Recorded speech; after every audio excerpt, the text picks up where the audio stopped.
This is the 2026 Polaris XPEDITION ADV Northstar 1000. It is a 5-seater configuration, and it looks like the perfect hunting rig to me. And it looks pretty badass. Hey, it's Tim, pickup truck plus SUV talk. I've been driving this around for, well, almost like 2 months now, and I really spent a lot of time getting behind the wheel of it, asking players some questions. And in this video, let's go ahead and do a walk around of it. I'll show you what's going on with it, all the features of it, and we'll go for a drive.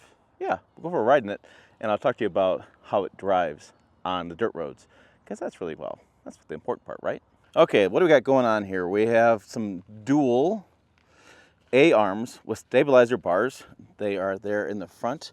We have the shocks here. They are going to be Fox 2.0 Q3 with position-sensitive spiral technology. See that Fox name right up there. We have a winch built in. That's a 4,500-pound winch, 14 inches of ground clearance. You can see the massive ground clearance there. Now we have 4 doors with lockable doors and lockable windows. We'll have more for that as well. By the way, they have a bunch of packages for this. They have different overlanding package and hunting package. You put, they say, a rhino rack on top. You can add more gear on this as you'd like, and different options. Believe it or not, you can add even more to this Polaris XPEDITION. As we go in the back, we have the same setup, right? We have the same Fox shocks there, the same dual A-arms there as well. The engine is a 114 horsepower ProStar 1000 Gen 2 engine.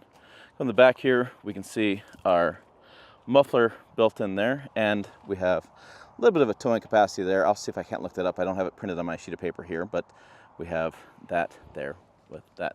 In the back, let me pop this open when I paper out, because this is pretty interesting. So we can turn it here and turn it here, and then this will pop open.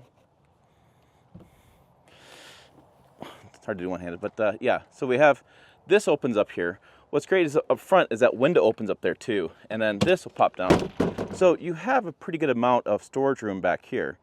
And again, with that front window open and the side windows open, you can have a lot of fresh air coming into the XPEDITION if you want to go out for like a trail ride or something, or you just want to go, I don't know, go through the woods or something. You want to have it all open for you. And then you can see where we have some lockable sliders here. I've seen this more for trucks and things. You put a little slider thing in here, you can lock it down, and you have some tie down points. So you add your own tie down spots there as well. There's some tie down spots here and there, okay? And so we'll go up like that, and we'll go up like that, and then this can turn like so and lock in to place, and then you can lock these too. So it's nice, it's all kind of lockable up. So safe and secure. The sides do have a little air vent right there, looks like. And then this has got that interesting camo pattern here. And I swear to you, I've watched this a few times. This has got to be the way the styling's done.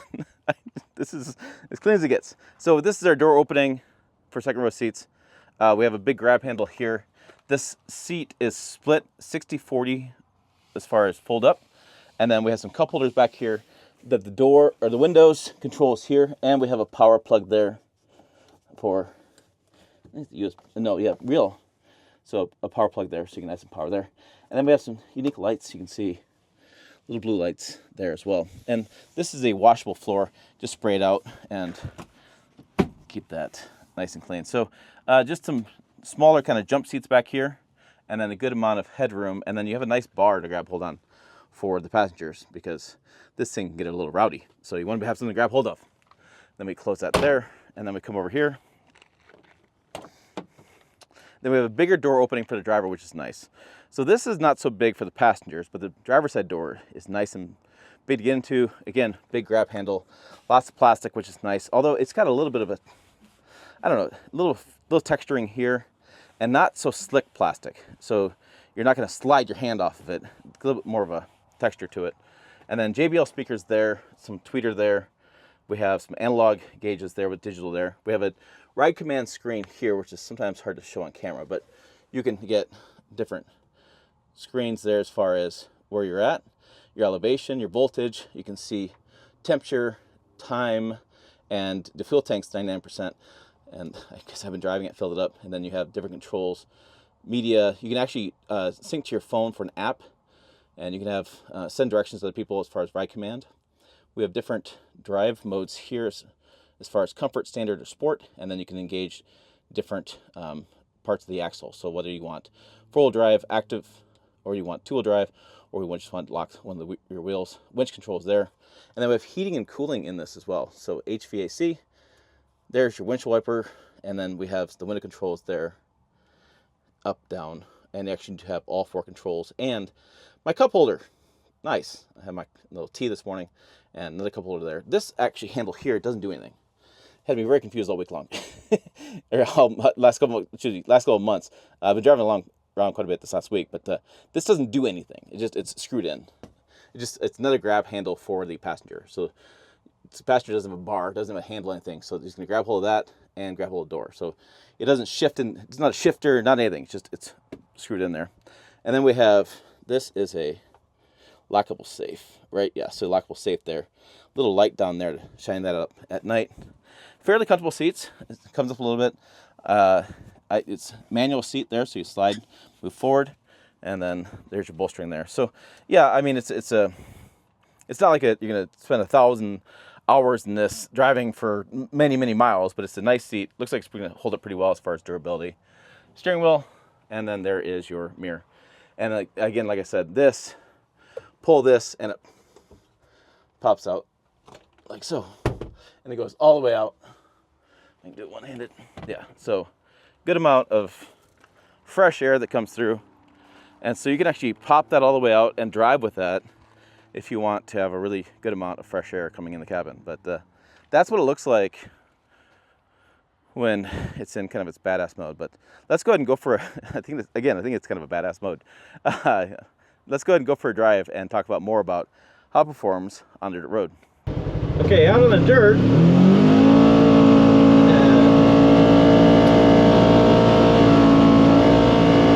it handles it well, like you'd imagine. It's got a great suspension. It's got the off-road tires, like you'd imagine from a side-by-side. It's a big four-wheeler, right? One of my concerns, though, is that it's pretty loud, and if you're going to use it for hunting, just keep that in mind. I also had questions for the RPM.